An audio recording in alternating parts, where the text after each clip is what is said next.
Assalamualaikum warahmatullahi wabarakatuh. Waalaikumsalam warahmatullahi wabarakatuh. Sebelumnya perkenalkan, nama saya Muhammad Fitri Ilmawan. Saya akan melakukan sosialisasi tentang pengertian Basnas dan pengelolaan zakat. Kalian tahu nggak Basnas itu apa? Mau tahu? Basnas adalah Badan Amil Zakat Nasional yang lembaganya di tingkat nasional bertugas untuk mengurusi dana zakat dan menyalurkan zakat ke kaum yang membutuhkan. Tujuan Basnas ini untuk membuat kekayaan lebih adil antara si miskin dan si kaya. Dan tugas menurut keputusan Presiden RI nomor 8 tahun 2001 yang memiliki tugas dan fungsi menghimpun dan menyalurkan zakat, infak, sedekah dari masyarakat ke masyarakat yang membutuhkan. Dalilnya dalam surat An-Nur ayat 56. Bismillahirrahmanirrahim. Wa aqimus sholata wa atuz zakata wa atiiqur rasul la'allakum turhamun. Artinya, dan dirikanlah sembahyang, tunaikanlah zakat, dan taatlah kepada Rasul supaya kamu diberi rahmat. Nah, sekarang kita masuk ke tujuan pengelolaan zakat. Yang pertama, membantu masyarakat yang membutuhkan sehingga dapat meringankan beban kehidupan mereka. Yang kedua, mengurangi ketimpangan ekonomi. Nah, pada tahun sekarang atau tahun ini banyak kesenjangan ekonomi antara si kaya dan si miskin. Nah, maka dari itu tugas Basnas melakukan penyaluran zakat kepada si miskin agar tidak terjadi kesenjangan sosial atau kesenjangan ekonomi antara si kaya dan si miskin. Selanjutnya yaitu pemberdayaan ekonomi, membantu kaum yang membutuhkan dengan bantuan modal usaha, bantuan alat-alat usaha, atau bantuan keterampilan usaha. Maka dari itu, mereka yang membutuhkan atau yang belum bisa berusaha bisa secara mandiri untuk membangun usahanya sendiri. Yang keempat, meningkatkan kesejahteraan sosial, membantu masyarakat untuk keluar dari lingkaran kemiskinan. Seperti kalian tahu, grafik di Indonesia angka kemiskinan itu masih banyak. Maka dari itu, tugas Basnas adalah untuk mengurangi kemiskinan di Indonesia.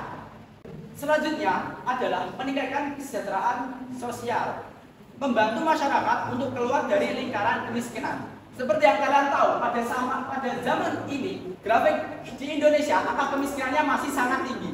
Dengan adanya Basnas, maka dari itu Basnas bertujuan untuk mengurangi angka kemiskinan di Indonesia. Selanjutnya, meningkatkan solidaritas sosial, terutama antara sesama muslim. Dan selanjutnya, menyucikan harta dan jiwa. Dengan zakat, kita bertujuan untuk menyucikan harta kita agar tidak dosa dan terhindar dari sifat rakus dan tamak. Yang selanjutnya itu mendekatkan diri kepada Allah. Dengan kita zakat, infak, dan sedekah, kita akan dibayar oleh Allah dengan yaitu pahala dan jaminan surganya. Nah, kita akan masuk ke jenis-jenis zakat. Yang pertama yaitu zakat mal atau zakat harta. Kadarnya yaitu 2,5% dari harta kita yang miliki.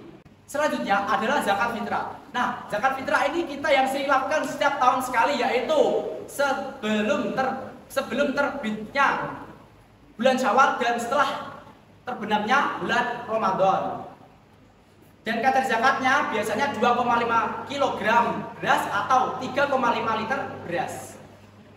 Dan selanjutnya itu zakat profesi atau zakat penghasilan. Zakat ini sama seperti dengan zakat mal, yaitu 2,5% dari hasil gaji kita atau gaji profesi kita. Yang selanjutnya yaitu zakat emas dan perak. Kadar zakatnya yaitu 93,6 gram. Yang selanjutnya adalah zakat pertanian. Zakat pertanian ini ada 3 nisab dan halnya. Yang pertama 5% jika kita mengurus semua pertanian, yaitu berupa air, berupa pupuk, dan lain-lain. Jika 7% kita yang mengurus pertaniannya berupa pupuk dan hujan dari alam. Dan 10% itu dari semua alam. Kita hanya menanam. Dan membayarnya itu jika kita mempunyai 1000 kilo gabah atau 1 ton gabah. tidak hanya gabah saja, kita bisa membayarnya dengan jagung, biji-bijian, tumbuhan, dan lain-lain. Selanjutnya, zakat tabungan. Zakat tabungan ini bila kita mempunyai zakat, bila kita mempunyai harta, jika sudah 100 juta atau lebih, maka membayarnya dengan 2,5% dari harta yang kita miliki. Kalian tahu nggak perbedaan infak, sedekah, dan zakat?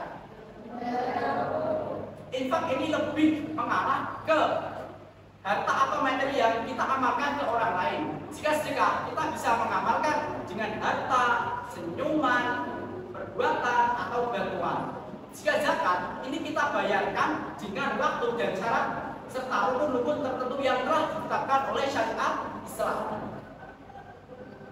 Maka dari itu, mengharapkan kalian semua jika sudah mengetahui apa itu basnas, tujuan pengelolaan zakat, dan juga jenis-jenis zakat, marilah kita mendekatkan diri kepada Allah serta berzakat, berinfak, bersedekah dengan ikhlas agar kita mendapat rahmat, pahala, serta surganya oleh Allah Subhanahu wa Ta'ala. Nah, setelah itu saya mau kalian bertanya satu persatu. Apakah dia mau bertanya? Oke, silakan berdiri, sebutkan nama.